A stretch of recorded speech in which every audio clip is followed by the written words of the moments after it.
আমি তো কালকে দরজা খুলতাম, তাহলে কালকে আমাকে তারা মারে ফেলে দিয়ে যায়। তো এই যে তারা একের পর এক আমার উপর হামলা আনতেছে, তার প্রিয় দেশবাসীর কাছে বলতে চাই যে আমি আপনাদের জন্য জনগণের কাজ করাই কেমন অপরাধ হয়ে গেছে।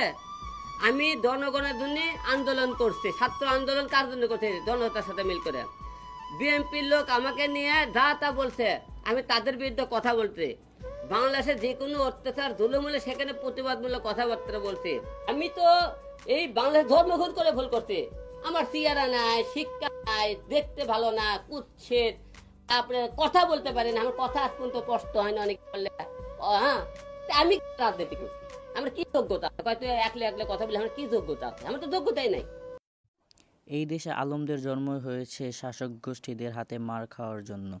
এক দল যাবে, আরেক দল আসবে, কিন্তু অপরিবর্তিত থেকে যাবে আলমদের ভাগ্যের লিখন। আশরাফুল হোসেন আলম এর উপর বারংবার শাসকদের হামলা তীব্র নিন্দা ও প্রতিবাদ জানাচ্ছি। আজকে বিএনপির লোকেরা আজকে যে হামলা শুরু করলো, তাতে কি মনে করছেন দেশ স্বাধীন হয়েছে? এরা একদলে আওয়ামী লীগের মধ্যে একটু বিএনপি মারতেছে। এরা এই যে আপনি পোশাক এতগুলো লোকের মধ্যে মারধর করলো, আপনি বগুড়াবাসী একটা কথা বলবেন যে আমি কোনোদিন তারেক জিয়ার নামে কোনোদিন কিছু করে থাকি, ফুটেজ বার করতে পারেন? আমি জুতোর মালা দিয়ে ঘুরে বেড়াতাম ভাই।